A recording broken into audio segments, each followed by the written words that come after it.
What's poppin', y'all? It looks like Akademiks actually ended up popping out to a Kendrick show. I mean, they passed by New Jersey. They went to LA. I think he said he was going to pull up to Toronto. He might still pull up there. But one of the most peculiar dates, he decided to pull up in none other than Detroit, Michigan. And he went out there for a day, and I think he's supposed to come back the day after. But whilst he was out there, he got pushed up on by Kendrick Lamar's team. A couple of different people from Kendrick Lamar's team. Anthony Saleh, who is joined Kendrick's team, I think, a year and a half ago, like right around when this beef was starting. I think before like that's when he joined his team. And Dave Free, who's been locked in, I think he's business partners with Kendrick Lamar. And the first thing they talked to him about was like, yo, what's going on? Like, what's with the bias? Because you got to think, man, not only does it not only is it fact that Akademiks was really, really trying his best to put this narrative around Drake not losing the beef and holding on to that narrative for 6 to 8 months afterwards, which it did not. He was not able to hold that up. But he also was really pushing like this whole K-bots thing and just associating botting, fake, fraud with Kendrick Lamar. So it's not that he was just on one side. It was that he was actively trying to, or it seemed like he was actively trying to tear down the other side. And that's including his right-hand man, Akademiks TV, aka Grand Wizard. So he gets talked to about this, and he actually gives a good rebuttal in the first part of this clip. Because the first thing he said to me, he said, Ak, why you put that boy on your stream? He got me in Drake's case. And I said, dog, you know I've put people on stream that accuse Drake of whatever. You see, that's the thing that, I stand full steadfast on that. I put somebody on my stream named Julian. He said Drake scammed him of millions of dollars.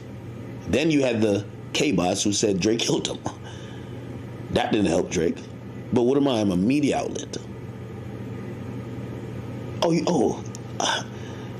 So I was telling him, fair is fair. I was like, listen, the person who introduced me to the person who said that you paid for bought his streams, I said he's friends of, and I'm going to redact names here. He's friends of people that y'all know, not friends of Drake.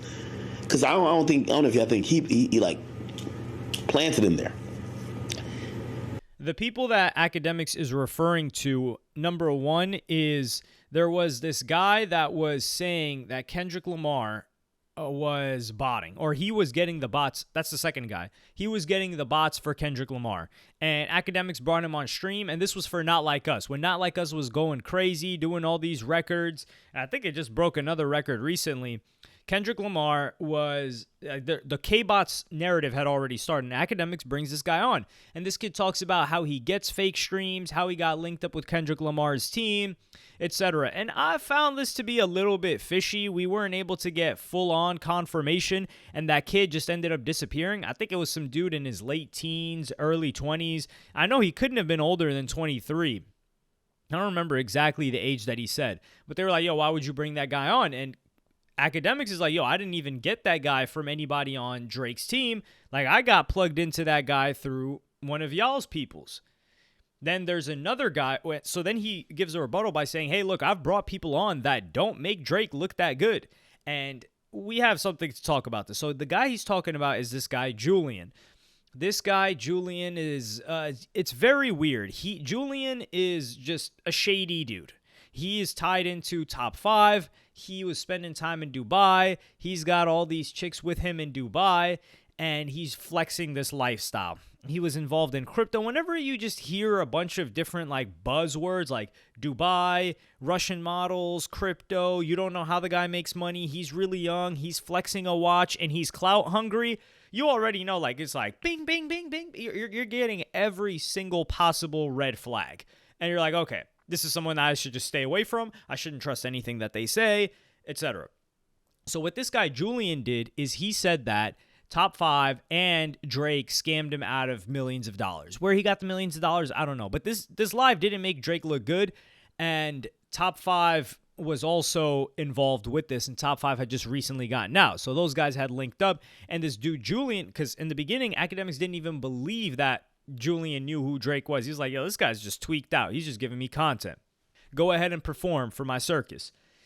But he showed him some DMs between him and Drake, and he's like, whoa. And he also showed him some voice notes where Drake is talking to the guy. He's like, yo, you're moving mad. You're tweaking. Like, yo, we got some plays for you.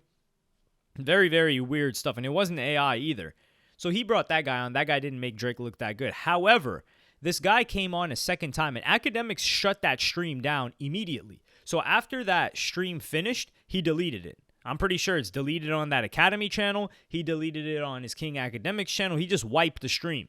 Now, did he wipe the stream for Kendrick Lamar? I don't think so. So that's one thing that they could have approached him about, but I don't think that they asked him about that or even kept up with that.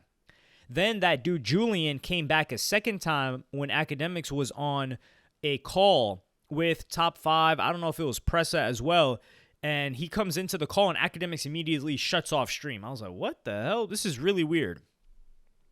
But then after that, and Akademiks doesn't come on until the next day. Doesn't address it, nothing. After this, some rumors start spreading that this Julian kid passed away, somebody offed him, frankly, and they're trying to tie it to Drake. To be honest, I don't know where the guy's at. I don't really care, but there are a lot of other people. A guy like that, a kid like that, he's involved with a lot of shady things, and there are many other people that probably would want him knocked off before Drake. Like, that guy was not a threat to Drake whatsoever. There's also another thing that Akademiks didn't mention that makes him look even better in terms of like the Drake and being the media outlet, which he is for sure a media outlet. If people got something to say and they got proof and it's content, he's going to run it, even if it's on Drake. He brought on that guy that had issues with Gervonta Davis. I forgot the guy's name. And he's like, yo, me and the boy, like that guy that was the biggest Drake fan ever. I did a video on it. I don't even remember what the video was about, but it was just such a weird situation. So this guy used to be locked in with Gervonta Davis, and he would always bring OVO, like, you know, signed goods, whatever the case may be. And then I think Gervonta Davis started having issues with Drake and OVO, but they would get the tickets to the fights for OVO, make sure that they were taken care of. And this guy had DMs with Drake.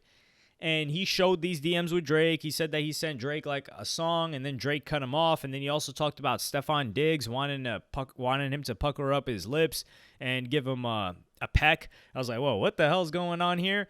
But that guy showed proof that he was with Drake, and it didn't make Drake look that great either. It did make that guy look more of like a stan, kind of like, you know, what's going on here. But Drake, that's not something that Drake wanted to be involved in either. Oh, it was the snitching thing. Yes, it was the telling thing. So Drake felt like this guy had told on somebody, and he was like, yo, I'm really not trying to, post something that can be interpreted in a certain way from where I come from, whatever. And Akademiks platformed that guy. So I think if people are coming at Akademiks like, yo, you're not posting or putting anything that could make Drake look in a negative way, I don't think that's true, unless it's some crazy conspiracy theory, which he's addressed as well. So I think he's right in those replies.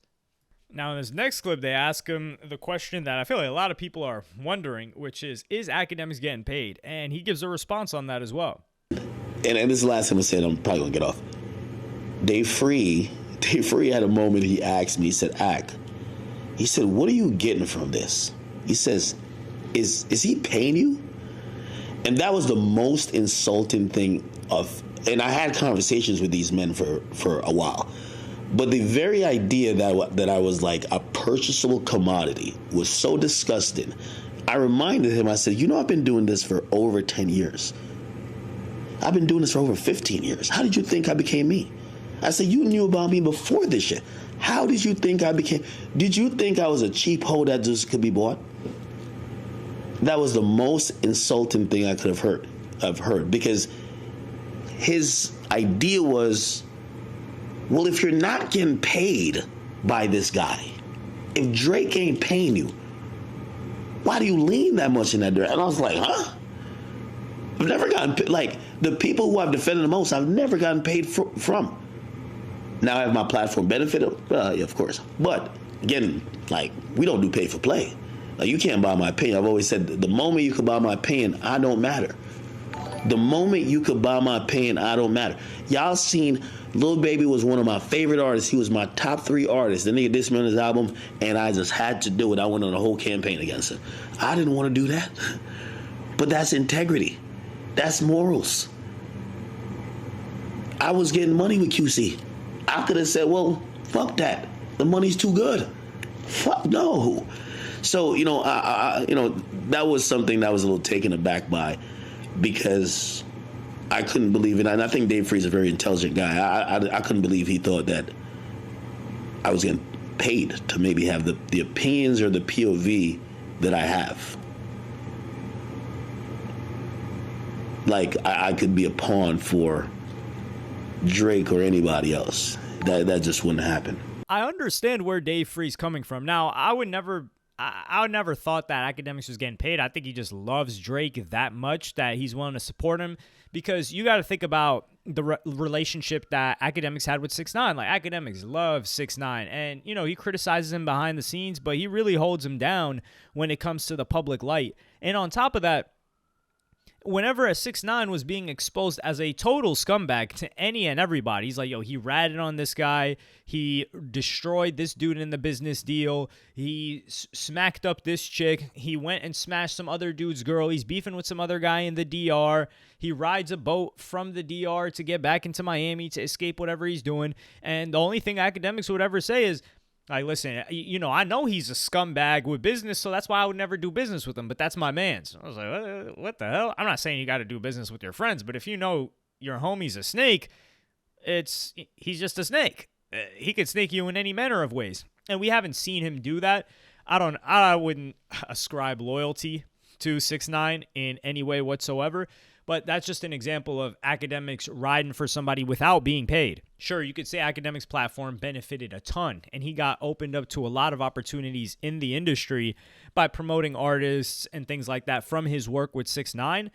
But we have to be honest and say that in the past 3 years, 3 years, there's been nothing to gain from 6ix9ine, and only things to lose. And he's consistently posted 6ix9ine, spoken positively about him. And I just want to use that example because that's a little bit different from Drake, right? Like, there's a lot to benefit off of Drake.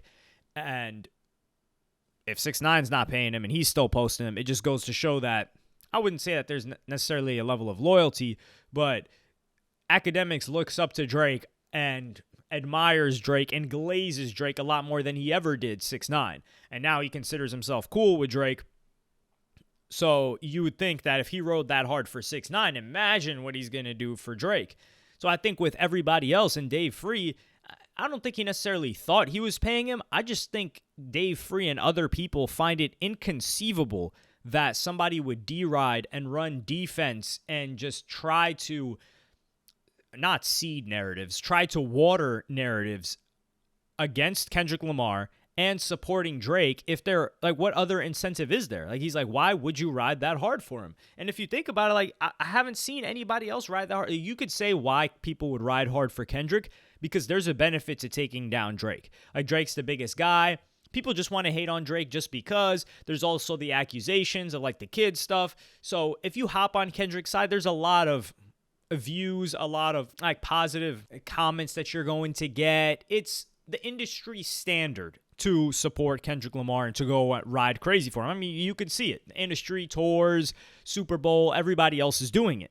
So they're looking at it like, yo, what's the deal with Drake? And I think Akademiks is like, yo, I'm just doing it for the love of the game. I'm just deriding Drake for the love of the game.